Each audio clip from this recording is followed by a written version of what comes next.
আসসালামু আলাইকুম ভিউয়ার্স। আজকে আমি এমন একটা জায়গায় এসেছি, সেটা গাজীপুরের খুব ঘনবসতি একটি এলাকা। এখানে এই দেখুন অনেক বাড়ি ঘর আছে, পাশে আছে ফ্যাক্টরি।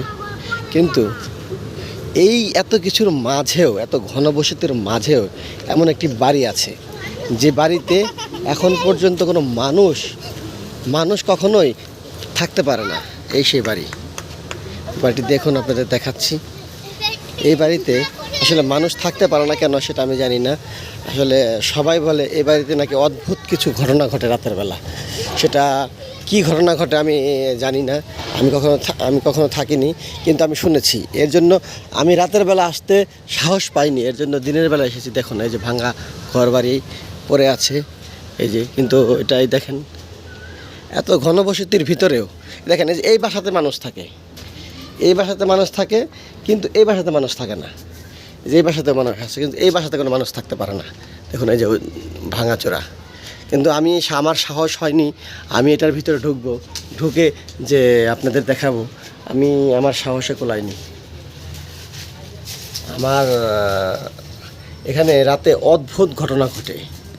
আপনারা যারা ভূত বিশ্বাস করেন না, ভূত জিন যে যাই বলুক, কেউ ভূত বলে, কেউ জিন বলে, আসলে কোনটা সত্যি? আসলে জিন তো, যে আমরা যারা মুসলিম তারা অবশ্যই জিন বিশ্বাস করি। আমাদের পবিত্র গ্রন্থ আল কোরআনে জিনের উল্লেখ আছে, জিন এবং ইনসান।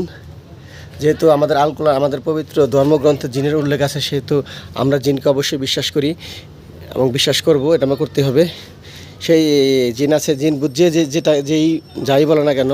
দেখেন এই বাড়িতে বৈদ্যুতিক কানেকশন আছে, সব কিছু আছে, তারপরেও মানুষ কেন থাকে না? এখানে মানুষ থাকতে পারে না। আপনারা যারা এই ভূত বিশ্বাস করেন না বা ভূত বিশ্বাস করেন, তাদের আমন্ত্রণ রইল এই বাড়িতে একটি রাত কাটানোর জন্য। কারণ এই বাড়িটা ভূতের বাড়ি। আপনারা ভূতুরে একটা বাড়িতে আপনারা একটা রাত কাটাতে পারেন।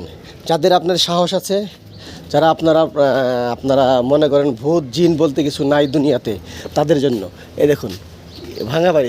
এই বাড়িতে আশেপাশে যে ফ্যাক্টরি, এই যে বাড়িঘর, সব কিছু আছে, কিন্তু এই বাড়িতে কোনো মানুষ থাকতে পারে না। কারণ এই বাড়িটা ভূতুরে বাড়ি। একটা ভূতুরে বাড়িতে একটা মানুষ কীভাবে থাকবে? আপনারা যারা ভূত বিশ্বাস করেন না, তাদের প্রতি একটা চ্যালেঞ্জ রইল, আপনারা যোগাযোগ করতে পারেন। যারা ভূত বিশ্বাস করেন না, তারা এই বাড়িতে থাকার জন্য। একটি রাত এই বাড়িতে কেউই থাকতে পারে না, এখন পর্যন্ত কেউ থাকে না। কারণ যেই থাকে সে চলে যায়, 1 দিন 2 দিন 3 দিন, সর্বোচ্চ 3 দিন।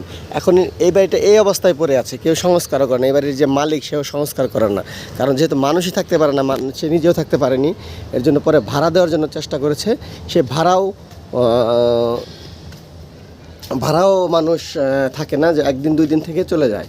যেহেতু চলে যায়, এর জন্য মানে উনি বাড়িটাও সংস্কার করে না, এইভাবে রেখে দিয়েছে। আমি আর এখানে বেশিক্ষণ থাকবো না, যেহেতু দুপুরবেলা, আমি রাতে আসার সাহস পাইনি। আপনারা যারা এই যেখানে দেখেন ঘনবসতি, এখানে বাড়ি আছে, এখানে মানুষজন থাকতেছে, যেখানে বাড়ি সম্পূর্ণ ঘনবসতি। আপনারা একেবারে অবিশ্বাস্য একটা বিষয়, আপনি বিশ্বাস করবেন কি না, গাজীপুরের মতো জায়গায় এখানে ইন্ডাস্ট্রিয়াল একটি এলাকা, এখানে আশেপাশে সব বাড়িতেই মানুষ থাকতে পারে, কিন্তু এই বাড়িতে মানুষ থাকতে পারে না। কী কারণে থাকতে পারে না, কিসের জন্য থাকতে পারে না, সেটা আমার কাছে কোনো ব্যাখ্যা নেই। আমি লোক মুখে যা শুনেছি আপনাদের তাই বলার চেষ্টা করেছি। আপনারা যারা মনে করেন ভূত জিন বলতে এগুলো কিছু নেই, এগুলো বিশ্বাস করেন না, আপনারা আসতে পারেন এখানে এসে আপনারা দেখতে পারেন। একটি রাত থেকে আপনারা অনুভব করতে পারেন আসলে এখানে ভূত জিন বলতে কিছু আছে কি না।